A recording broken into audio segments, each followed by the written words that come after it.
Malam Bang King Richard. Sehat Bang. Sehat, alhamdulillah. Amin. Amin. Ini Ya silakan Bang King, mau bahas apa ini dengan Bang Zuma? boleh sedikit tentang STP Nias ya, ini lagi diviralkan sama anggota API. Ya, silakan. Saya bukan membela ya. Nah, jadi gini, aku mau lihat dari dua sisi aja nih. Ya, kita setuju kan bahwa agama itu sifatnya subjektif ya. Subjektif itu maksudnya apa yang saya yakini, apa yang saya percaya itu benar menurut saya. Itu subjektif ya. Begitu juga Bang Zuma meyakini, mengimani iman Islam, ya apapun ya menurut Bang Zuma kan Anda meyakini Islam ya pasti Anda mempertahankan keyakinan Anda sebagai seorang Muslim. Begitu juga dengan Kristen. Jadi itu agama itu sifatnya subjektif.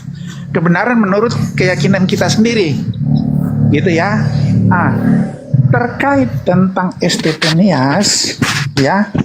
Nah, memang di situ ada di kurikulumnya ya termasuk pengajaran ya, subjektif ya.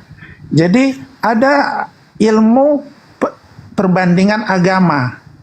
Ternyata di Islam juga ada ilmu perbandingan agama, sama di Kristen di kurikulum itu ada ilmu perbandingan agama.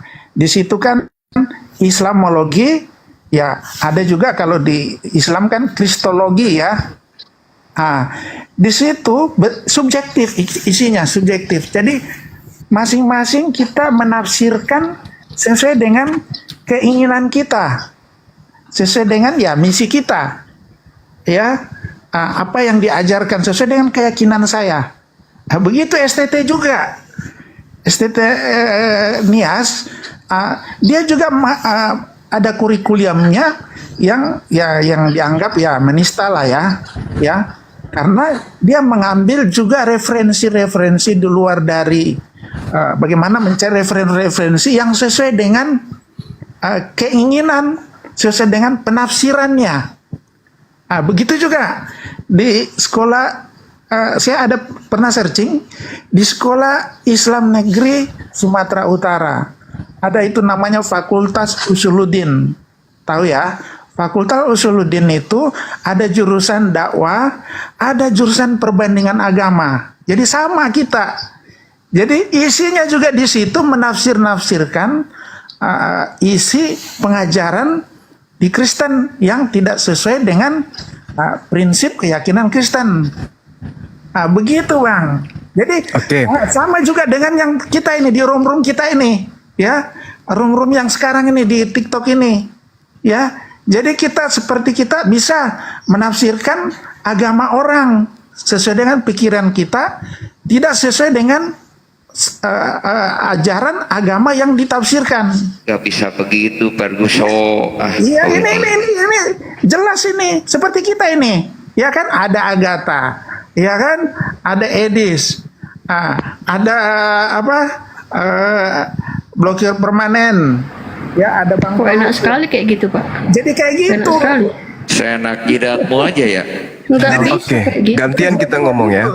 Silakan Bang Zuma. Iya, kebetulan saya juga pernah kuliah.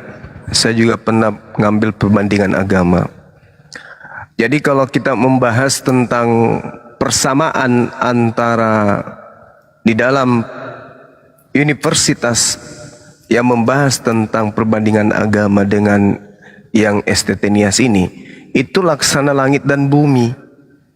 Kalau di perbandingan agama yang kami pelajari kemudian, ilmu perbandingan agama itu hanya membahas tentang kaidah mempelajari asal-usul agama, ciri-ciri agama, struktur agama dengan tujuan untuk mengetahui persamaan dan perbedaan. Nah, kemudian cakupan yang kami pelajari di sini itu terkait dengan sejarah, psikologi dari agama itu sendiri.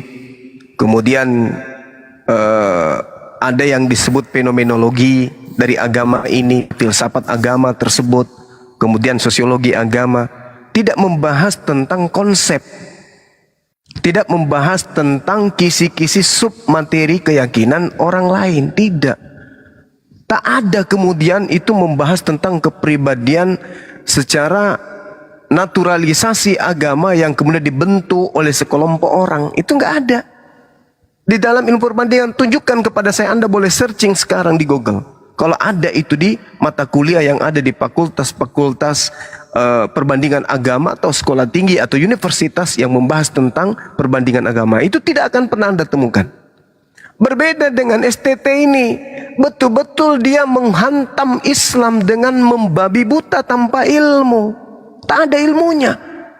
Di dalam perbandingan agama, saya katakan kepada saudara, tidak ada di Indonesia ini fakultas perbandingan agama yang menyebut nama Yesus. Itu tak ada. Tak ada satupun. Tunjukkan kepada saya universitas Islam mana yang membahas nama Yesus. Itu tak ada. Tidak ada yang membahas tentang Bible, Lukas, Markus, Matius. Itu tak ada. Tak ada. Coba tunjukkan, angkat bicara orang yang pernah kuliah sama seperti saya perbandingan agama. Ada nggak bahas seperti itu? Tak ada.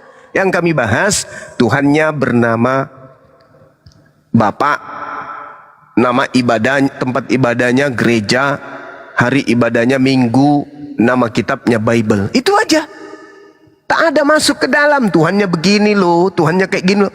Berbeda dengan STT ini, menanamkan kebencian terhadap mahasiswanya. Bukan hanya kebencian, mengajarkan permusuhan dan mengajarkan kemudian hal-hal yang tidak bersesuaian dengan Islam. Membahas tentang Allah. Coba, materi-materinya luar biasa. Kita sudah tahu semua isi-isinya. Kemudian membahas tentang Al-Fatihah. Menafsirkan, menerjemahkan. Seenak perut. Semua materinya hanya hujatan dan penistaan. Sedangkan pandangan saudara King Richard itu terhadap yang Anda sampaikan tadi itu dengan kami Islam itu berbeda. Islam itu bang, mencakup semua agama di atas muka bumi ini. Itu kami tahu isinya. Kristen kayak mana kami tahu. Kitabnya kami tahu. Kami ngerti kitabnya. Agama Hindu gimana kami ngerti. Sampai kami mengerti dan paham tentang kaidah-kaidah yang ada di dalam agama-agama tersebut. Islam jauh di atas daripada agama ini. Dari segi semua aspek. Dari semua aspek. Dari kitab sucinya, dari tata cara ibadahnya, semuanya kami pelajari. Nah, berbeda dengan STT Nias. Membaca Quran saja nggak bisa mereka, saya yakin. Apalagi masuk ke dalam disiplin ilmu Quran. Saya yakin nggak bisa. Karena kalau dia bisa, nggak mungkin dia punya materi subkurikulum seperti itu. Nggak mungkin. Nah, bedanya antara agama Islam dan agama Kristen itu hanya doktrin, dogma. Tidak melalui penalaran. Tidak melalui logika. Tidak melalui filter akal. Agama Kristen itu agama kepercayaan. Asal percaya saja. Berbeda dengan Islam. Islam itu selaras dengan wahyu akal. Nggak bisa dipisahkan. Islam dengan akal itu nggak bisa dipisahkan. Sedangkan agama Kristen haram hukumnya, saya katakan, kalau orang Kristen itu menuhankan Yesus, tidak boleh menggunakan akal. Tidak boleh. Tidak boleh. Jadi di Kristen itu iman tanpa akal. Kalau di Islam, iman tidak boleh tanpa akal. Itu perbedaannya. Kristen adalah agama yang diyakini tidak boleh menggunakan akal. Tidak boleh. Nanti kita buktikan. Kalau Anda menggunakan akal, kita buktikan. Sedangkan agama Islam, wajib hukumnya menggunakan akal. Nah, itu pembedanya. Jadi, kalau dikatakan menyamakan ilmu perbandingan agama dengan STT antara langit dan bumi. Seperti itu Bang Rikar. Di Kristen itu tidak pakai akal orang untuk menjadi Kristen. Sementara di Islam wajib hukumnya pakai akal. Demikian. Nah, aku tunjukkan ya.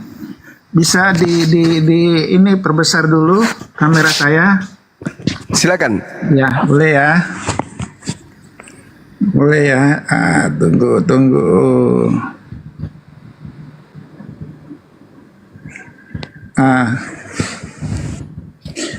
Ini aku iseng aja nih searching ya.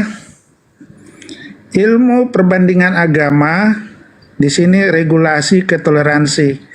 UIN Sumatera Utara, ya. Nah, ini ada PDF-nya nih. Aku buka ya. Sebentar ya. Ini PDF-nya di sini. Aku bacain ya, di sini ditulis Injil Matius dikarang oleh orang yang tidak dikenal, ya, berdasarkan tafsir Injil Matius yang berbunyi, menurut pendapat kita pengarang Injil Matius bukannya orang dari ke-12 rasul, tetapi ia adalah seorang Kristen yang berbangsa Yahudi yang tidak dikenal. Ini menurut ilmu perbandingan agama ya.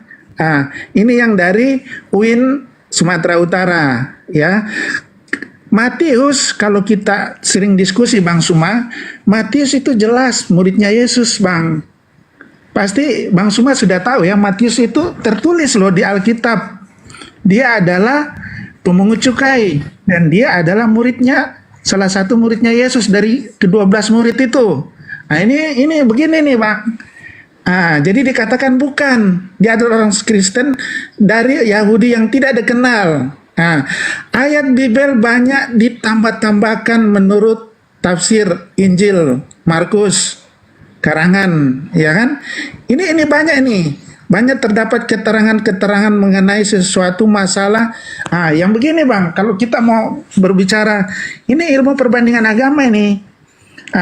Jadi memang ini sifatnya subjektif. Seperti saya katakan, berdasarkan keyakinan saya, ya berdasarkan keyakinan Anda, ya, dan mengambil referensi-referensi yang menunjang, dengan sesuai dengan tafsiran saya.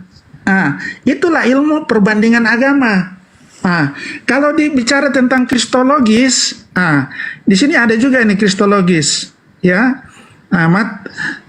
Sebentar ya, aku buka ya. Ada tadi itu kristologis, ya. Ini kristologis. Menurut Islam adalah pandangan yang berbeda dengan kristologi Kristen. Di antaranya Yesus tidak pernah mati, sekalipun disalibkan Allah menolong Yesus dengan menggantinya dengan orang lain. Yesus bukan Tuhan atau Allah, melainkan seorang nabi atau utusan Tuhan. Jadi semua ini bersifat subjektif, Bang Suma. Ya, jadi kita kembali lagi tentang tadi saya tanggapi ya, Kristen itu agama kepercayaan.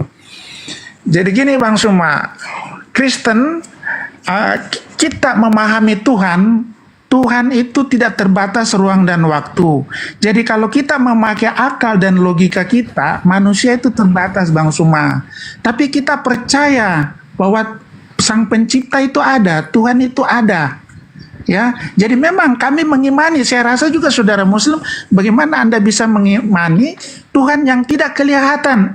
Percaya, maksud saya, bagaimana Anda bisa percaya Tuhan yang tidak kelihatan? Pasti iman juga kan? Ya kan? Karena logika kita terbatas, ilmu pengetahuan nggak mampu tahu apakah Tuhan itu memang ada. Jadi dengan iman, kepercayaan memang bahwa Tuhan itu ada. Ya kan? Begitu juga bagaimana Baginda membelah bulan. Coba kalau Baginda membelah bulan secara akal logika, wah bisa kiamat tuh kalau bulan terbelah. Ya kan, secara ilmu pengetahuan. Ya kan, kalau kita mau pakai logika. Tapi kita percaya bahwa itu pernah terjadi, Baginda membelah bulan. Itulah iman, Bang. Ya, jadi memang bicara tentang ketuhanan itu berbicara tentang mujizat, ilham, ya kan? Sesuatu yang nggak bisa kita jelaskan secara logika. Itulah iman di situ. Tapi kalau di Kristen memang iman dulu, baru logika. Tetap logika ada. Tapi kita memang mengedepankan, kita percaya dulu sesuatu itu ada, baru logika berjalan. Seperti contoh, kita pernah berpikir nggak kita akan pernah ke bulan? Ya kan? Kita percaya aja dulu bahwa kita bisa ke bulan.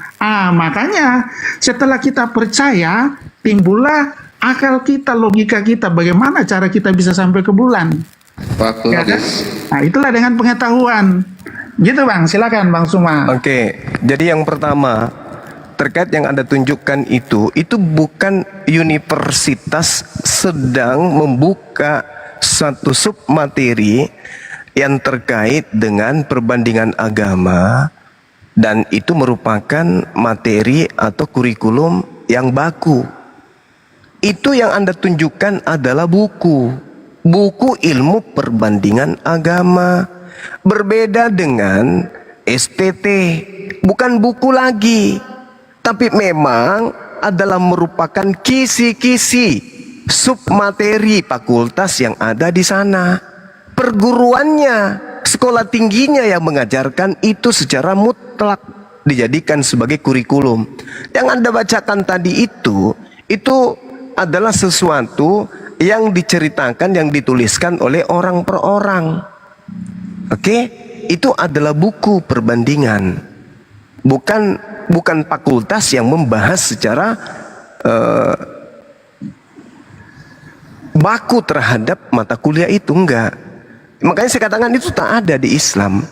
Kemudian yang kedua, ketika berbicara mengenai Tuhan, Islam sudah sangat jelas mengatakan ya bahwasanya Tuhan itu kemudian lebih dekat kepada manusia daripada urat leher. Dan itu masuk akal. Kenapa masuk akal? Coba, apakah kita tahu apa isi kepala kita di dalam? Tak tahu. Apakah kita tahu suara kita itu apa? Tidak tahu juga. Apakah kita tahu roh kita itu seperti apa bentuknya? Tidak tahu juga. Berarti yang menciptakan dan mengadakan itu jauh lebih tahu daripada kita. Masuk akal. Sedangkan yang Anda katakan tidak masuk akal itu, sekali tidak masuk akal ya jangan dikasih masuk di akal. Kalau memang dia tidak masuk akal, kenapa kemudian Anda memaksakan sesuatu itu bisa dinalar? Seperti Tuhan Anda menjadi manusia, mati dibunuh manusia. Ini sesuatu ya Tuhan itu tidak bisa kemudian ditelaah oleh akal, kata Anda.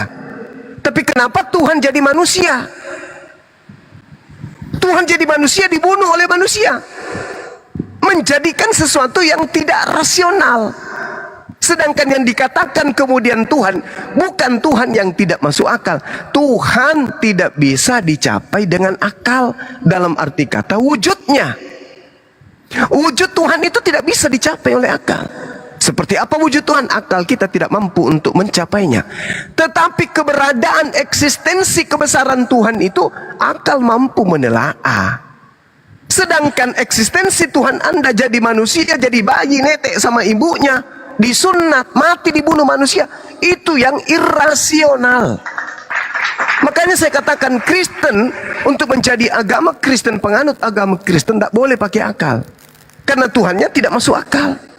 Kalau Tuhan kami pencipta langit dan bumi, maha kuasa, maha perkasa, maha besar. Maha besar. Karena dia maha besar makanya kita tidak bisa lihat. Contoh, pulau yang kemudian menjadi gugus-gugusan pulau yang ada di Nusantara ini, Anda bisa lihat? Tidak bisa. Anda berdiri sekarang di tempat Anda bisa lihat Ternate, Anda bisa lihat Papua? Nggak bisa. Apakah Papua Ternate itu nggak ada? Ada. Kenapa nggak bisa Anda lihat? Karena itu adalah skala yang jauh lebih besar dari Anda. Bumi ini ada. Anda bisa lihat? Nggak bisa. Kenapa? Bumi jauh lebih besar dari Anda. Begitulah pencipta langit dan bumi yang jauh lebih besar juga tak mampu dilihat oleh mata kita. Tetapi dia ada. Kalau nggak ada, siapa yang menjaga diri kita ini? Siapa yang mengatur denyut jantung? Siapa yang mengatur kemudian pertumbuhan tulang, gigi, rambut dan seterusnya? Kita yang mengaturnya? Bukan. Dialah Tuhan. Masuk akal. Tapi kalau Tuhan keluar dari rahim manusia, ditetein, dimandiin, diceboin, disuapin, mati dibunuh manusia, itu irasional, bullshit yang tidak bisa masuk akal. Itu bukan Tuhan. Nah itulah, jadi kesimpulan saya, untuk masuk jadi Kristen tidak boleh berakal. Tapi kalau ilmu lain seperti matematika, fisika, Kristen hebat. Tapi kalau berbicara mengenai ketuhanan, jangan ajak Kristen berbicara tentang Tuhan dengan menggunakan akal. Jangan, karena tidak cocok, nggak nyambung. Berbicara tentang Tuhan di Kristen, wajib hukumnya meninggalkan akal. Nggak boleh pakai akal. Karena kalau pakai akal, Anda bisa gila. Demikian. Oke, makasih Bang Suma. Jadi gini Bang, tadi itu kan saya searching itu kan kita ini orang Google semua nih. Bisa kok, tinggal kita cari saja di Google, di universitas, di SPT, buka di situ kurikulumnya, muncul kok, ada. Yang aku tampilkan tadi itu jelas itu ada buku yang dipakai, ya, dipakai dalam jurusan ilmu Bang perbandingan Zuma agama. mana Bang Zuma? Kena tombak barangkali. Aduh, Paten kalau nggak repot nggak Abdul kayaknya. Assalamualaikum Bang Handi. Aku terusin ya. Jadi tadi yang aku tampilkan, Bang Zuma kemana? Bang Zuma. Bang Zuma. Kena Jatuh report ditombak. kayaknya Bang. Bang Suma kan banyak akunnya, sebentar lagi pasti naik kok. Bang nge-report ini, kalau debat nge-report aja kerjaannya. Oke ya, aku terusin ya. Nanti yang lain tanggapin. Bang Andi boleh. Bang Andi. Tapi sebelum dilanjutin Kita, Bang Richard, alangkah baiknya Anda ini untuk Ini nggak saudara-saudara lama. Anda jangan sampai apa report segala macam kacau pula. Aku nggak report loh. Aku ini nggak lama Anda, dong. saudara-saudara Anda tuh yang di bawah. Oh iya, kacau. udah biarin aja. Udahlah, kita lanjut aja nih. Nah tuh, kenapa Mana Bang? Bang Zuma? Aduh. Bandi mana? Kena dua-duanya. Yo, Bang Andi juga turun. Tapi gini Bang, Bang kalau Andi turun. report-report, biarpun juga kalau kita tidak menghina, menghujat, Aduh. tidak Kita masuk tunggu loh. Bang Zuma, Ini kita tunggu Bang Zuma ya. Yang reportnya itu banyak bos. Ya? Yang Biarpun reportnya itu banyak, banyak. iya Bang. Biarpun banyak 1.000 orang report, kalau ada tidak ada diksi-diksi yang menghujat, menghina, Itu faktanya apa? tetap AI loh. Itu canggihnya AI. Itu sistem Bang. Itu Kalau nggak ada kenyataannya diksi-diksi, gitu bos. Iya, coba deh sekarang nih, aku nih report 1.000 orang dibawa. Kalau aku nggak ada diksi-diksi menghujat, tetap aja aku nggak bisa kena. Terus tadi ada yang menghujat itu tadi. Nggak ada kok. Iya. Jadi ya itulah Bang, memang Bang semua banyak Mana akunnya Bang ya. Zuma ya Allah. Nggak ada dia nggak ada menghujat dari tadi Bang, jangan ngarang. Kita dari tadi di sini. Jangan gue yang dibesarin nanti kena Jangan- tombak jangan juga nih ngarang. gua. Tidak, aku bilang biarpun juga ini kalau tidak menghujat tidak. Assalamualaikum. Waalaikumsalam warahmatullahi wabarakatuh. Waalaikumsalam.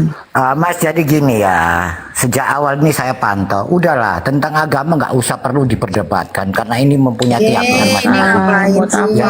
Tapi gini ya, dengan Ngapain? Turun. Kalau nggak suka perdebatan, pergilah tempat pargoi sana. Ngapain di sini? Nih, agama itu memang benar juga sih, tidak bisa diperdebatkan. Kalau didiskusikan bisa. Selama kalian tidak menyenggol kami juga nggak mau memperdebatkan kalian. Gini Bang, agama tidak bisa Bang Zuma, diperdebatkan ada memang. besar- Ada Bang Zuma, udah Bang Zuma. Kalau Silakan, didiskusikan bisa. Itu ada Bang Suma. Oke ya Bang Suma, aku lanjut lanjut. Yang ya. tadi King. Iya, silakan. Oke, aku lanjut nih. Jadi yang aku tampilkan tadi itu Bang Suma, itu salah satu mata pelajaran loh itu di jurusan, bukan fakultas. Fakultas Usuluddin, ada jurusan dakwah, ada jurusan perbandingan agama, dan ada jurusan studi Islam. Di perbandingan agama itu tadi buku itu sebagai rujukan. Jadi seperti saya katakan tadi bahwa agama memang itu sifatnya subjektif, termasuk ajaran-ajaran di sekolah-sekolah tinggi. Seperti itu Bang. Jadi coba buka deh Kristologi dari Islam, menurut Islam. Pasti juga ada diksi-diksi yang sifatnya subjektif. Ya. Jadi seperti itu. Kalau di Nias, memang sih aku jujur juga, ya seperti yang dilihat ditampilkan, memang ada diksi-diksi yang agak sedikit berlebihan. Dia mengambil referensi dari luar yang agak berlebihan. Memang agak berlebihan, saya akui itu. Ya.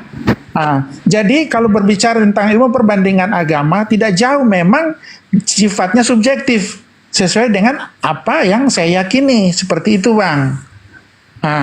Kita kembali lagi ke tadi, ke logika dan iman, ya kan? Saya menggarisbawahi tadi Bang Suma mengatakan memang bicara keberadaan Allah itu kan akal manusia tidak sampai, betul kan Bang Suma ya? keberadaan Tuhan itu akal nggak sampai. Itu tadi Bang Suma sampaikan itu. Nah, jadi benar, keberadaan Tuhan, akal logika kita nggak sampai untuk menjangkau itu. Tapi Bang Suma mengatakan itu bisa ditelaah. Ya, ditelaah. Jadi kita ditelaah itu setelah kita percaya. Percaya berarti mengimani. Oh iya, ternyata memang dia ada, baru kita telaah, kita kaji bahwa bagaimana dunia ini ada kalau tidak ada pencipta. Jadi itu ditelaah itu maksudnya logika itu Bang Suma. Kalau Anda mengatakan tadi ditelaah, berarti dikaji, ya kan, secara akal dan pikiran kita. Nah, jadi yang awal dulu itu memang iman Bang. Kita percaya dulu, baru akal yang bekerja. Gitu Bang. Kalau kita di Kristen begitu, yang penting kita percaya dulu. Suatu saat nanti saya jadi presiden, saya jadi dokter, ya kan? Kita bermimpi dulu lah, iya kan? Akhirnya nanti kalau kita nanti belajar yang baik, belajar yang giat, ya kan? Dengan pengetahuan yang kita miliki, ya bisa tercapai. Yang penting kita berani dulu bermimpi. Saya mau jadi dokter, saya mau jadi presiden. Itu maksudnya Bang. Jadi kita percaya dulu suatu saat itu bisa terjadi. Silakan. Ya. Yang pertama yang Anda tunjukkan tadi itu adalah buku ya. Buku yang Anda tunjukkan, kemudian buku yang ditulis oleh seseorang terkait dengan regulasi ketoleransi ilmu perbandingan agama. Sedangkan STT Nias itu bukan buku, memang sekolah tinggi. Sekolah tingginya yang menyediakan kemudian kurikulum untuk menista. Kalau ini ilmu perbandingan agama, ketika saudara mengatakan bahwa Matius ini bukan murid Yesus, ya memang Bible mengatakan itu kok. Matius 9 nomor 9. Dari sana coba Anda lihat, penulis Matius itu bukan Matius murid Yesus. Jadi berbeda. Ketika seorang penulis lalu bukunya itu kemudian dikomersilkan, dijual, dipasarkan, ya silakan, yang mau beli silakan.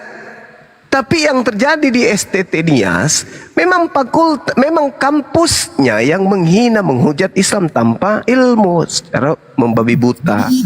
Nah, itu yang pertama.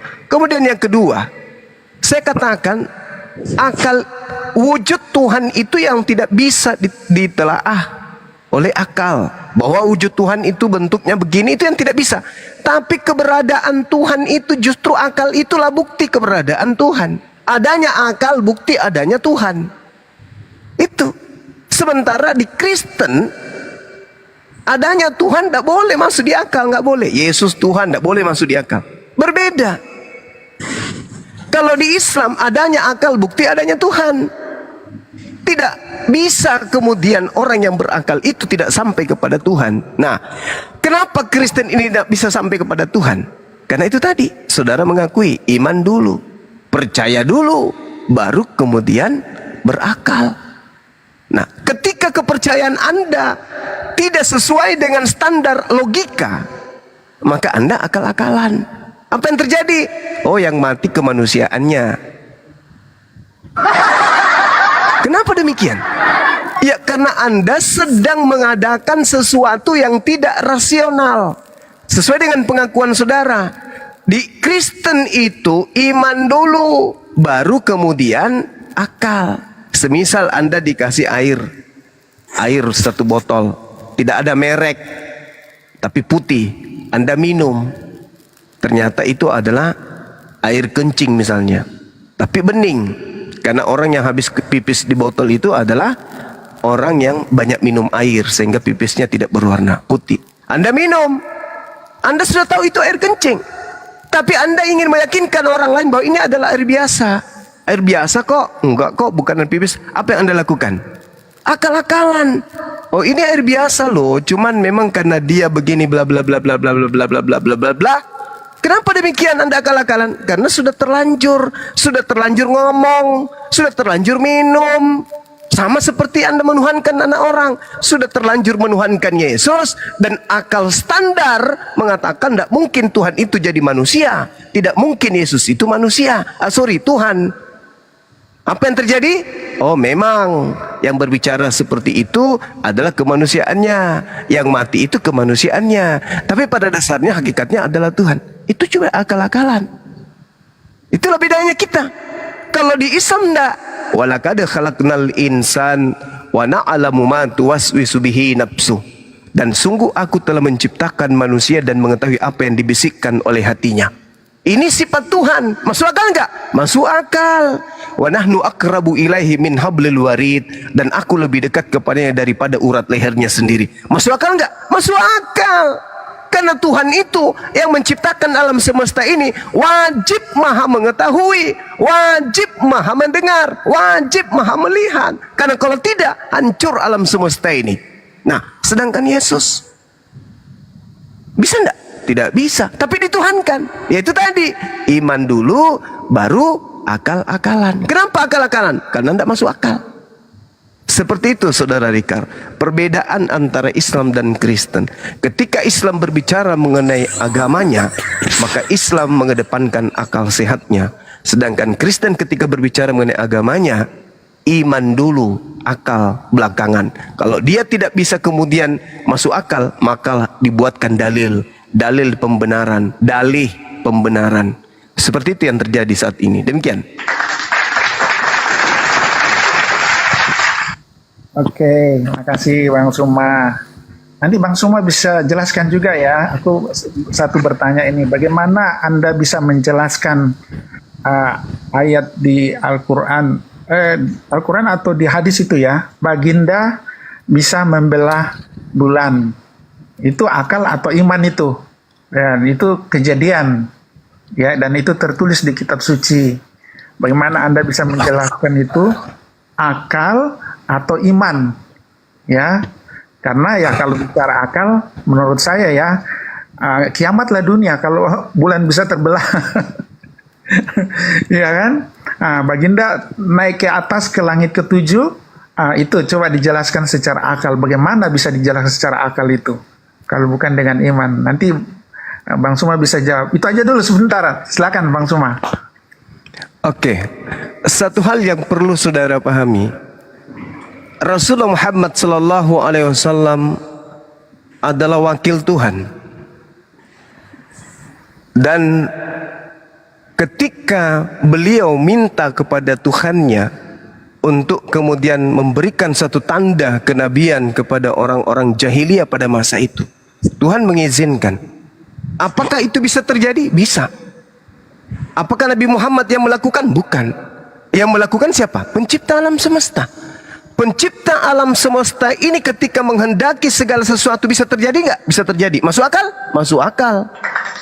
Yang tidak masuk akal itu Tuhan datang dibunuh manusia. Jadi Anda mau mengatakan dia Isra Mi'raj, masuk akal? Masuk akal. Kenapa? Yang memperjalankan adalah Tuhannya. Tuhan itu maha perkasa, maha kuasa. Makanya Tuhan itu maha kuasa, maha perkasa. Dia tidak bisa dibunuh oleh makhluk. Jadi kalau berbicara mengenai bagaimana bulan bisa terbelah, apakah Nabi Muhammad yang melakukan itu? Tidak. Yang melakukan itu adalah pencipta langit dan bumi. Apakah itu bisa terjadi? Bisa. Kenapa tidak? Apakah itu bertentangan dengan sains? Tidak bertentangan. Apa yang bertentangan dengan sains kemudian? Ketika ada seorang ilmuwan melakukan dan mengatakan perjalanan dan berhasil kemudian menemukan fakta bahwasanya dahulu kala bulan pernah terbelah menjadi dua, kemudian menyatu kembali. Adanya bukti nyata di permukaan bulan yang kemudian, ya mungkin Anda juga bisa share di Google bagaimana permukaan bulan itu ada kemudian garis yang membuktikan bahwa terjadinya kemudian sesuatu yang menyatukan yang tadinya terpisah. Dan kelak ketika menjelang kiamat, apa yang telah digoreskan tadinya pemecahan ini, itu nanti akan semakin terbuka. Dan itu menjadi bukti akan terjadinya kiamat. Jadi ketika seorang ilmuwan menemukan adanya patahan yang ada pada bulan, itu sudah membuktikan bahwa itu terjadi. Dan itu masuk akal. Karena yang melakukan itu adalah pencipta langit dan bumi, bukan Nabi Muhammad. Jadi yang saya katakan agama masuk akal itu Islam, yang tidak masuk akal itu agama saudara. Tuhan datang, ibu-ibu melahirkan, yang dilahirkan adalah pencipta langit dan bumi. Itu yang tidak masuk akal, Bang. Makanya akui saja, seperti dengan apa yang Anda barusan ucapkan, di Kristen diimani dulu, belakangan baru diakal-akalin. Kenapa demikian? Ya karena tidak masuk akal. Kalau di Islam tidak. Islam itu, Bang, boleh diakali dulu baru diimani. Boleh juga diimani dulu baru diimani. Umat Islam yang lahir dari kecil Islam itu diimani dulu baru diakalin. Diproses dengan akal maksudnya. Kemudian mereka yang mu'alaf, mereka berakal dulu baru beriman. Kalau yang lahir dari kecil, dari lahir dia Islam, dia beriman dulu baru berakal. Nah kalau di agama Anda berakal dulu baru beriman, itu nggak bisa. Bagaimana ceritanya Kristen mau diakalin menggunakan akal? Tuhan datang ke bumi, terus masuk ke dalam rahim, terus jadi bayi. Itu sudah tidak masuk akal. Seperti itu, Bang Rika. Oke, ya, makasih Bang Suma. Ya, Iya. jadi gini Bang. Kalau secara ilmu pengetahuan, kalau bulan tidak ada atau bulan itu terbelah dan hancur, pasti puing-puingnya akan jatuh ke bumi loh. Dan apa yang terjadi? Ya kan? Akan terjadi bukan tsunami lagi. Bumi hancur loh. Ini secara ilmu pengetahuan loh. Ini kalau bulan itu sampai betul-betul dia terbelah, ya kan? Ini secara ilmu pengetahuan. Ya pasti kiamat jadinya. Ya itu bertentangan dengan pengetahuan. Tapi kita yakini bahwa itu memang terjadi. Itulah mujizat. Mujizat tidak bisa diurai dengan logika, dengan akal kita. Itu mujizat ya mujizat dari Tuhan.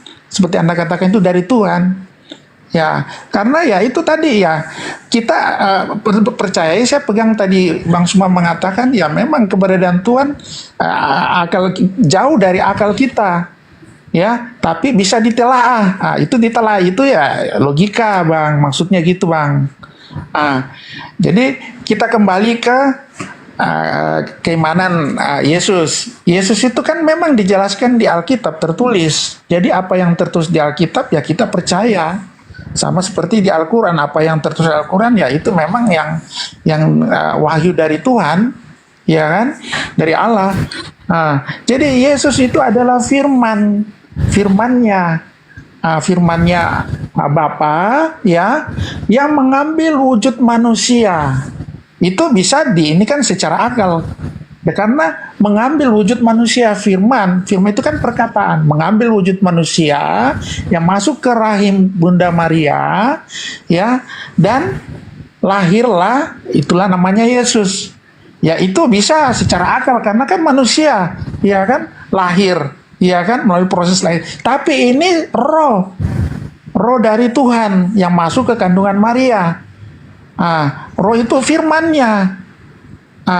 Itu bisa kita bisa mengerti, kita bisa pahami. Assalamualaikum. Waalaikumsalam.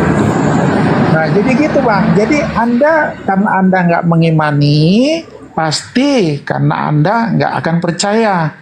Kalau sama seperti yang cerita tadi, karena Anda mengimani bahwa memang baginda membelah bulan, ya Anda percaya. Nah, jadi memang sifatnya agama itu subjektif. Dan kita tidak bisa memaksakan kehendak kita, keyakinan kita kepada orang lain.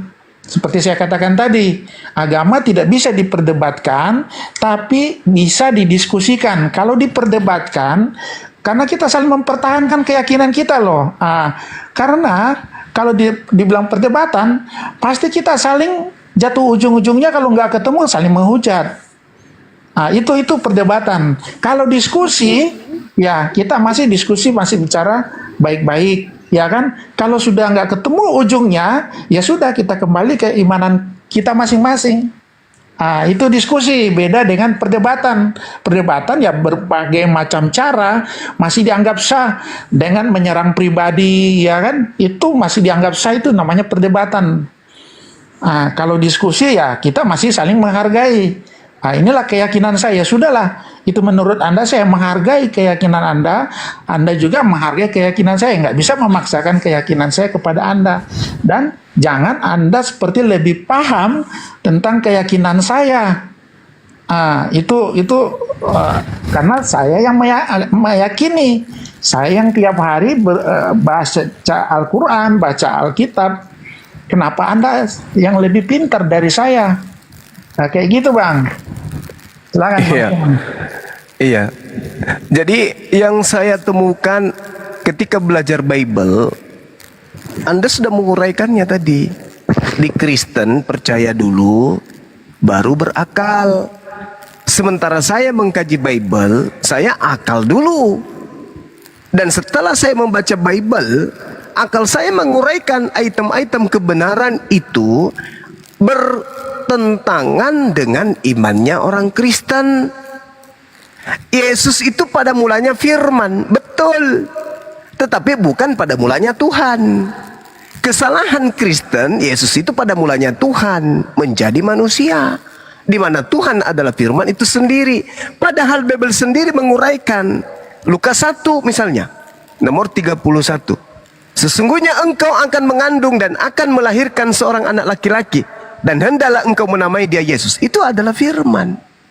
Apakah ketika Gabriel pada bulan ke-6 datang ke Maria mengatakan firman Tuhan ini kepada Maria, Yesus sudah ada? Belum ada. Tapi firman ini sudah ada. Maka dikatakan firman ini pada mulanya berasal dari Tuhan. Firman diantarkan Gabriel kepada Maria. Maria, jangan takut, sebab engkau beroleh kasih karunia di hadapan Allah. Sesungguhnya engkau akan mengandung, sesungguhnya engkau akan memiliki seorang anak laki-laki, dan hendaklah engkau menamai Yesus. Yesus, anakmu ini kelak akan menjadi besar dan akan disebut sebagai anak Tuhan yang maha tinggi. Dan Tuhan akan mengaruniakan kepada anakmu itu takhta Daud, bapak leluhurnya. Itu firman Tuhan yang diantar oleh Gabriel ke Maria. Ada Yesus di sana? Belum. Firman Tuhan ini bekerja kemudian. Makanya dikatakan dalam Al-Quran berasal dari firman Tuhan. Di dalam pengajaran Yohanes 1 juga pada mulanya adalah firman. Firman bersama-sama dengan Tuhan. Dan firman itu adalah Tuhan. Nah, sedangkan Yesus bukan firman dan Yesus juga bukan Tuhan. Tetapi firman yang melekat pada Tuhan mengatakan, Maria, ya paman, hendaklah kau hamil, lahirkanlah seorang anak laki-laki bernama Yesus. 9 bulan kemudian lahir. Yesus yang lahir ini dari mana? Dari firman, dari kehendak Tuhan. Sehingga Tuhan berkehendak dengan ucapan Tuhan, Maria hamil. Hamil Maria, lahirlah anaknya. Anaknya ini bukan Tuhan, dia adalah manusia 100% dan bukan Tuhan 100%. Jadi Yesus itu 200%. 100%-nya bukan Tuhan dan 100%-nya adalah manusia. Yesus pada mulanya firman, itu baru masuk akalnya itu di situ. Kalau kita mau mendudukkan Bible di akal, cocok. Tuhan berfirman, firmannya disampaikan oleh Gabriel. Gabriel datang kepada Maria, terjadi penyampaian firman. Engkau akan hamil sesuai dengan kehendak Allah. Hamil kau, seorang laki-laki akan kau lahirkan, namanya yang hendak engkau menamai Yesus. Lahir, berarti yang lahir ini adalah ciptaan yang berasal dari firman Allah. Masuk akal. Kenapa di Kristen tidak masuk akal? Karena Tuhannya yang turun jadi bayi. Dia melanggar kaidah yang ada di Bible itu sendiri. Begitu Yesus lahir besar mengabarkan Injil, dia 3 tahun mengajarkan dirinya utusan. Tapi karena terlanjur diamini, dipercayai, diimani dia Tuhan, maka segala ucapan Yesus itu ditolak. Makanya tidak masuk akal. Sehingga apa yang dilakukan oleh Paulus? Paulus harus membuat suatu pernyataan yang bisa membuat Yesus yang bukan Tuhan menjadi Tuhan. Kolose 2 nomor 9, Roma 14 nomor 9 dan seterusnya. Roma 10 nomor 9 nomor 10. Kenapa bisa demikian? Ya harus ada yang menuntun orang Kristen untuk menuhankan kepada yang bukan Tuhan. Itu di dalam Bible. Itu di dalam Bible. Apakah itu penghujatan? Bukan penghujatan. Saya sedang menguraikan data yang ada. Loh, kok bisa bertentangan dengan Kristen? Ya, karena apa yang ada di dalam Bible-nya Kristen tidak ditelaah melalui akal, tetapi langsung diimani dulu. Ketika ditemukan Yesus mati, apa yang dikatakan? Yang mati manusianya. Kenapa bisa demikian? Ya karena sudah terlanjur menuhankan anak orang. Saya kira begitu, Bang. Silakan. Lahir manusia, mati manusia gitu loh ya. Ya. Ya, oke. Terima kasih Bang Suma. Jadi gini Bang Suma, kalau di Kristen ya, iman itu berasal dari pendengaran dan firman.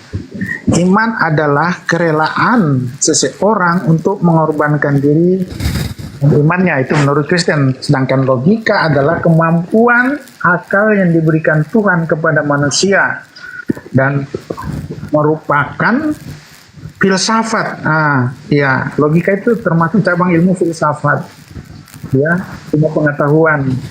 Ya, dalam berpikir. Nah, iman dan logika atau akal memiliki hubungan. Ya, memiliki hubungan yang saling terkait.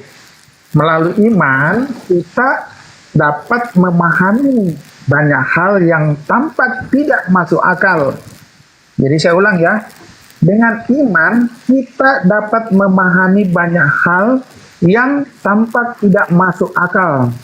Namun iman melampaui logika. Nah, iman bisa melampaui logika dan tanpa iman hubungan rusak. Nah, jadi bicara iman, akal-akal itu kan cabang ilmu filsafat ya, ilmu pengetahuan. Ya, jadi di dalam akal itu filsafat, kebenaran itu dia bersifat relatif, ya relatif, dan malahan spekulatif. Nah, itu kalau secara filsafat. Nah, sedangkan kebenaran di dalam agama ya itu sifatnya absolut, mutlak, karena itu berasal dari Tuhan, bukan dari manusia. Nah, akal itu berasal dari manusia. Ya. Nah, jadi kebenaran menurut manusia juga itu masih bisa dikatakan relatif. Tergantung ilmu pengetahuan yang dimiliki tiap-tiap orang. Nah gitu. Jadi dikatakan relatif. Dan malahan spekulasi. Itu. Lebih ininya lagi dibilang spekulatif. Tapi kebenaran yang datangnya dari agama, kepercayaan, itu absolut. Karena datangnya dari Tuhan. Firman. Ilham. Nah itu absolut Bang. Dan berbeda kebenaran dari logika dan kebenaran yang datangnya dari Tuhan, iman. Nah, kira-kira gitu Bang. Oke. Ketika kita berbicara mengenai akal, akal ini makhluk materi Tuhan yang diciptakan, yang ditanamkan dalam materi fisik tubuh kita sebagai manusia. Jadi akal ini jangan dianggap sepele, jangan dipensiunkan. Karena ini merupakan serpihan cahaya Tuhan yang dengan akal ini kemudian manusia mampu membedakan segenap kualitas objek yang kita lihat, yang kita rasakan, yang kita telaah, termasuk Tuhan. Jadi akal ini mengikat kita sebagai manusia dalam realitasnya sebagai hamba Allah. Menciptakan kebenaran-kebenaran yang selalu berubah dinamis. Akal juga menjadi sarana yang membangun peradaban manusia, sekaligus menciptakan proses-proses tanaman struktur budaya manusia berupa nilai, norma, adat, istiadat, budaya, dan seterusnya. Jadi kalau yang lain saja, kualitas-kualitas objek aja bisa ditelaah oleh akal, apalagi yang menciptakan akal. Ini pembedanya antara Islam dan Kristen. Akal itu adalah cahaya yang mencerahkan. Akal itu menjadi garis pembeda antara manusia dengan hewan. Pembeda antar makhluk pencipta itu adalah akal yang Tuhan tanamkan pada fisik manusia. Manusia yang berakal pasti mengembangkan beragam konsep. Bisa juga membedakan simbol-simbol yang diberi makna-makna tertentu. Dan akal juga harus mencari kebenaran-kebenaran baru. Mengajak kita manusia yang sadar ini melangkah lebih jauh guna untuk menemukan beragam hal baru yang berguna bagi perkembangan peradaban manusia. Kalau akal mampu mengadakan hal tersebut, maka akal bisa mendeteksi akan adanya Tuhan, keberadaan Tuhan, hakikat Tuhan. Nah, sedangkan di Kristen, akal tidak boleh, akal tidak bisa dipakai untuk menjabarkan eksistensi ketuhanan yang betul. Sedangkan akal kita ini mencipta beragam karya yang berguna bagi manusia itu sendiri. Dan dengan akal pula manusia menjadi subjek yang berpikir dan berkehendak. Jadi pada kesimpulannya, akal jangan dianggurin. Karena akal mengajak kita untuk melihat segenap gerak jagat raya sebagai entitas kosmik di dalam diri kita, di dalam alam semesta ini, yang mana komponen-komponen ini tentu merupakan penjabaran daripada eksistensi Tuhan itu sendiri. Itu akal. Jadi Allah menyimpan akal pada diri manusia. Tuhan menyimpan akal pada diri manusia. Supaya apa? Supaya dengan akal ini manusia bisa menemukan Tuhan. Bukan kemudian Tuhan datang ke bumi yang tidak rasional, justru bertentangan dengan akal. Tuhan datang, mati, dibunuh manusia, digantung, ditampar. Apa ini? Akal ini jadi error dibuatnya. Sementara yang paling berharga kemudian, yang mencerahkan, yang bisa menilai segenap kualitas-kualitas objek, itu adalah akal. Kok ketika berbicara mengenai Tuhan, dia lumpuh seketika? Akal menjadi sampah seketika. Ketika kita melihat warna, ini hitam, jelas hitam. Ini merah, jelas merah. Ini coklat, jelas coklat. Ini tinggi, jelas tinggi. Ini rendah, jelas rendah. Tapi ketika berbicara mengenai Tuhan, hancur akal ini. Ini Tuhan loh. Digebukin, ya ini Tuhan. Ditonjok, ya ini Tuhan. Tapi dalam rupa manusia, alamak. Jadi saudara, rasionalitas akal budi kita itu terbentuk dikarenakan pencipta ini mau kemudian untuk dikenali. Tuhan menitipkan alat materi yang ditanamkan kemudian pada fisik kita manusia untuk mendeteksi keberadaan Tuhan. Bukan akal dimatikan untuk menuhankan yang bukan Tuhan. Demikian.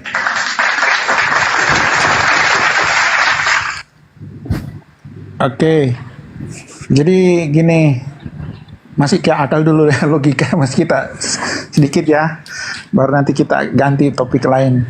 Jadi logika atau akal itu menjelaskan hubungan sebab akibat. Jadi logika atau akal mencoba untuk menjelaskan hubungan sebab akibat. Maka dari itu logika hanya dapat berfungsi apabila terdapat premis-premis tertentu. Kepercayaan atau iman adalah premis yang pertama, ya, yang kemudian dijelaskan melalui sistem logika. Jadi ibaratnya logika adalah manajer, ya, kalau dianalogikan ya, iman itu adalah sebagai direkturnya. Direktur mengarahkan proses manajemen dari logika dan alur berpikir manusia. Nah, jadi logika bisa digunakan untuk menjelaskan iman dan juga bisa melawan iman. Ini menarik ini. Jadi logika bisa dipakai untuk menjelaskan iman dan juga melawan iman. Jadi bisa bertentangan dan juga bisa selaras. Tergantung pada penggunaannya. Jadi apa yang membuat agama Kristen selaras atau tidak selaras dengan logika? Yang tidak selaras itu ya manusia bisa berpikir ya secara logis dan menemukan kebenaran secara mandiri tanpa membutuhkan.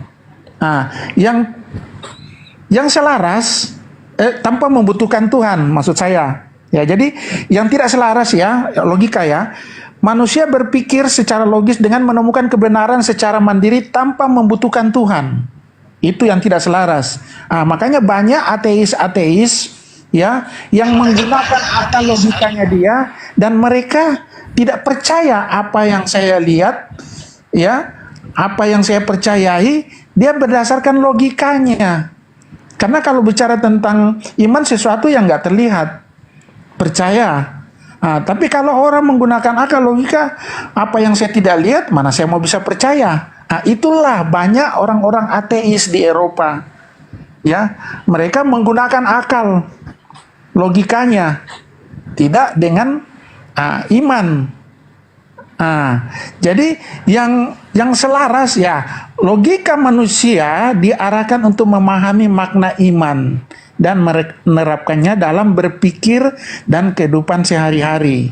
Jadi fungsi logika juga ini digunakan untuk memahami makna iman dan menerapkan cara berpikir. Gitu. Jadi banyak orang-orang ateis yang tidak percaya tentang keberadaan Tuhan karena mereka lebih mengedepankan akalnya, logikanya daripada kepercayaan. Itu yang dianut sebagian orang Eropa yang ateis, tidak percaya, hanya mengedepankan logikanya saja. Ya kira-kira gitu Bang Suma. Silakan. Iya. Jadi pada prinsipnya akal ini dipakai kemudian untuk menelaah segala sesuatu, termasuk menelaah akan keberadaan Tuhan pencipta langit dan bumi. Kalau akal kemudian tidak dipakai dalam menelaah sesuatu, maka tunggulah kehancuran. Nah, sedangkan manusia kita ini adalah memiliki segenap gerak rasionalitas. Dan kalau kita waras, maka penggeraknya itu adalah akal.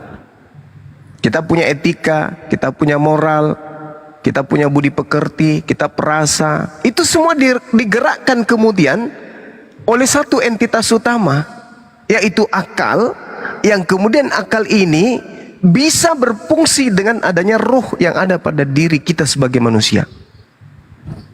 Nah, ketika kemudian akal kita pakai berbicara mengenai Tuhan, maka akal kita akan sampai kepada Tuhan itu tidak bisa dilihat secara kasat mata, tetapi eksistensi Tuhan justru bisa dilihat dengan melihat diri kita sendiri.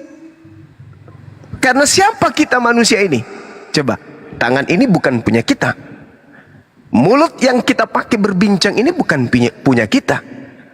Gerakan lidah ketika kita kemudian ingin mengucapkan sebuah kata, bukan kita yang mengatur. Lidah harus ke atas, lidah harus ke bawah, lidah harus ke samping, kiri, kanan, memanjang, mundur dan seterusnya. Bukan kita. Tapi ada kekuatan yang kemudian menggerakkan itu semua. Termasuk adanya rasa lapar, kenyang, haus, puas, bahagia. Bukan kita yang mengadakan itu semua. Menandakan bahwa akal yang merupakan penggerak utama dan merupakan sesuatu yang berasal dari serpihan cahaya Tuhan yang ada pada diri manusia, dengan jelas bisa menelaah keberadaan Tuhan itu.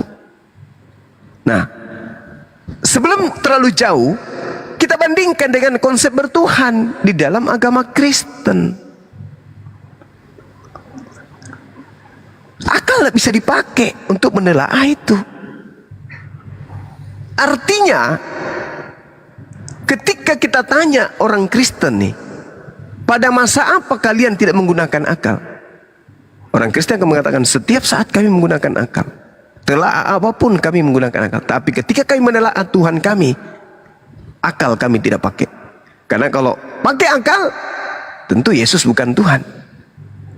Dia adalah manusia seutuhnya. Nah, inilah yang terjadi. Jadi percuma kita berbicara mengenai akal, berbicara mengenai rasionalitas akal, berbicara mengenai apapun itu, ya kalau konsep yang kita pahami, konsep yang kita amalkan, konsep yang kita imani selama ini, ya memang akui saja memang tidak sesuai dengan akal. Karena yang ada dalam Kristen, imani dulu baru berakal. Kalau sampai iman kita ini tidak sampai kepada kekuatan akal, kepada keseimbangan rasio, maka diakal-akalin. Itulah yang terjadi. Kenapa Tuhan mati? Karena dia dalam bentuk manusia. Kenapa Tuhan dilahirkan? Karena dia dalam bentuk manusia. Itu diakal-akalin semuanya. Apakah itu disifati Tuhan berdasarkan kekuatan akal? Tidak. Akal tidak bisa menerima itu. Makanya iman Kristen itu hanya diselimuti doktrin dan dogma, tidak bisa dipakai akal. Kesimpulannya itu di situ. Pembedanya antara Islam dan Kristen itu di situ.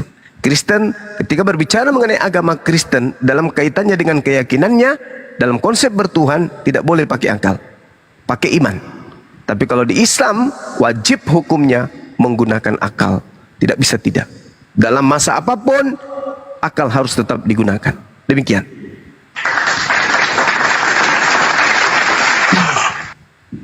Ya, aku closing statement ya. Jadi gini, iman ini di Alkitab ya, ini yang kami imani karena tertulis di Alkitab. Di Ibrani ya, kitab Ibrani 11, iman adalah dasar dari segala sesuatu yang kita harapkan dan bukti dari segala sesuatu yang tidak kita lihat. Nah, itu. Sedangkan logika adalah sesuatu yang rasional dan ada bukti faktanya. Itu logika, harus ada buktinya, faktanya, dan bersifat rasional. Jadi jelas logika dan iman memang berbeda. Ya, seseorang yang mengandalkan logika akan sulit untuk percaya kepada Tuhan.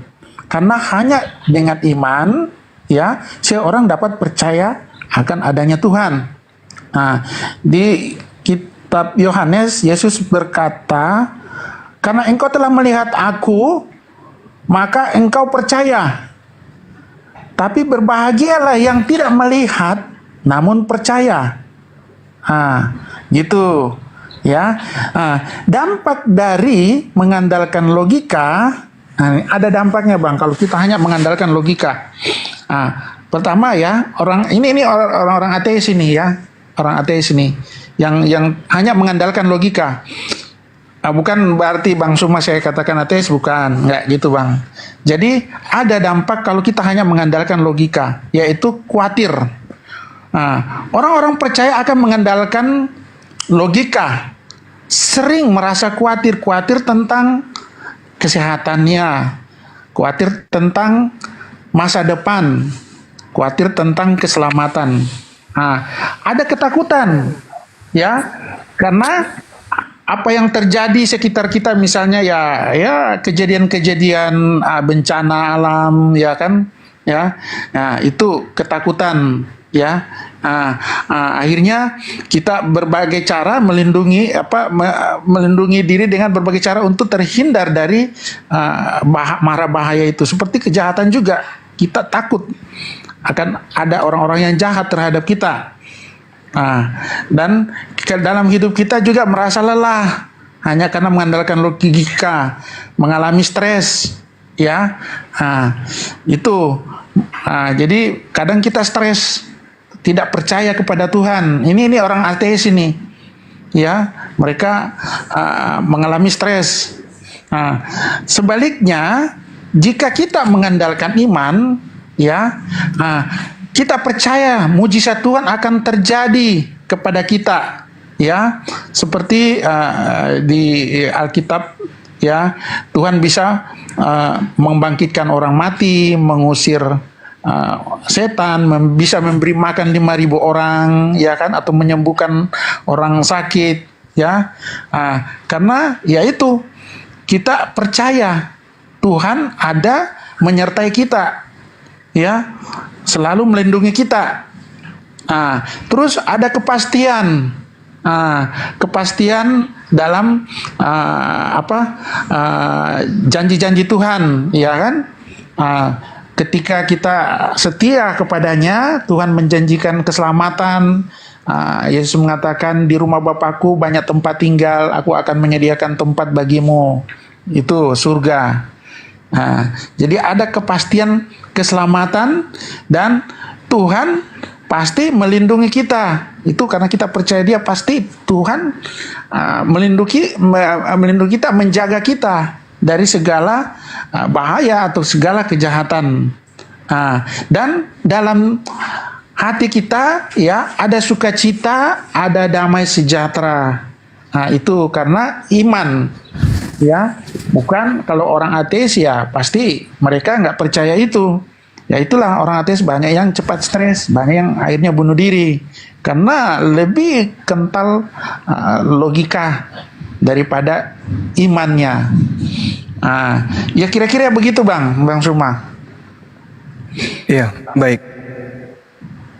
Jadi kalau di Islam berbicara mengenai iman, khususnya iman kepada Tuhan, itu merupakan landasan mempercayai bahwa Allah satu-satunya pencipta, pengatur segala sesuatu yang berhak disembah, serta tidak ada Tuhan-Tuhanan lain yang menjadi sekutunya. Al-Quran menjelaskan kemudian, A'udzubillahi minasyaitonirrajim, Zalika bi anna Allaha huwal haqq wa anna ma yad'una min dunihi wal batil wa anna Allaha huwal aliyyul kabir. Demikianlah Allah akan kebesarannya, karena Allah ini Dialah Tuhan yang punya hak atas segala sesuatu, dan apa saja yang manusia seru selain daripada Allah, itulah yang batil, dan sungguh Allah Dialah yang maha tinggi, maha besar. Ini konsep iman di dalam Islam, sehingga implementasinya kemudian adalah Allah yang maha besar tidak mungkin kecil, Allah yang maha tinggi tidak mungkin terendah, Allah yang maha suci tidak mungkin ternodai, dan yang menciptakan alam semesta ini mustahil punya kelemahan. Karena segala sesuatu yang kuat pasti dominan kuat, tapi yang maha kuat tentu tidak memiliki kelemahan. Nah, ini yang disifati oleh iman yang ada dalam Islam, yang berlandaskan dengan akal manusia. Berbeda kalau ateis. Ateis itu menggunakan akal, tetapi dia cenderung tidak percaya kepada wahyu. Kalau di Islam, wahyu akal seimbang, selaras, tidak bisa terpisahkan. Makanya orang ateis pun sebenarnya itu percaya adanya Tuhan, adanya pencipta yang mengadakan alam semesta ini. Siapa? Ya alam itu sendiri. Mereka tidak bisa kemudian keluar dari konsep itu. Kenapa? Karena mereka tidak memiliki wahyu. Sementara Al-Quran memiliki wahyu. Nabi Abraham mencari Tuhan, akalnya sampai kepada Tuhan, tapi tak ada tuntunan. Nanti setelah datang kemudian wahyu kepadanya, baru mengatakan, oh ini yang sebenarnya Tuhan. Nabi Muhammad SAW pun demikian adanya, percaya akan adanya Tuhan, percaya, tapi belum ada wahyu datang kepadanya, dia tidak bisa kemudian memberikan suatu pengertian hakikat Tuhan itu seperti apa. Tapi ketika wahyu itu datang, maka akal sinkron. Seperti yang saya analogikan selalu, ya, akal diciptakan oleh Allah. Kemudian komputer diciptakan oleh manusia. Komputer ini pasti buku panduannya ada. Bagaimana menggerakkan mouse, bagaimana ketikan-ketikan di keyboard dan seterusnya, bagaimana Microsoft Word dan seterusnya, komponen-komponen yang satu dengan yang lain untuk disatukan untuk menciptakan sebuah gambar dan seterusnya. Nah, buku panduan dari komputer harus sesuai. Jadi manusia yang menciptakan komputer, dia yang tahu isi komputer, dia yang tahu bagaimana cara mengoperasikan komputer. Dan untuk diajarkan kepada orang yang baru mengenal komputer, harus diberikan buku panduan. Buku panduannya, item demi item, harus berkesesuaian dengan komputer tersebut, agar bisa kemudian dioperasikan oleh orang lain. Tidak mungkin komputer buku panduannya bercerita tentang masakan. Tidak mungkin. Tidak mungkin. Cara mengoperasionalkan komputer dikasih buku panduan, tapi masalah tambak di sana yang dibahas. Bagaimana caranya ikan bisa besar dan seterusnya. Itu mustahil. Artinya yang membuat komputer ini tidak mengetahui komputernya sendiri, sehingga buku panduannya tidak sesuai dengan karyanya. Nah, Tuhan yang betul sudah pasti ketika dia menciptakan chip berupa akal pada diri manusia akan menurunkan wahyu, buku panduan yang disebut dengan kalamullah, kitab yang isinya berkesesuaian dengan panduan akal. Komputer akan dikasih buku yang sesuai dengan cara mengoperasionalkan komputer. Itu baru dikatakan pencipta yang betul, pembuat komputer yang benar. Begitu juga manusia yang dibuat oleh yang maha benar, maka diturunkan kemudian kitab suci yang selaras dengan kitabnya, dengan akalnya. Nah, yang saya lihat itu tidak ada di Kristen. Ya, saya kira begitu penutup dari saya, bahwasanya akal diciptakan oleh Allah agar manusia bisa menemukan Tuhan itu sendiri dengan akalnya. Sedangkan yang saya ketahui bahwa ketika kita berbicara mengenai konsep ketuhanan di Kristen, ya itu berdasarkan kepercayaan atau imani saja. Demikian.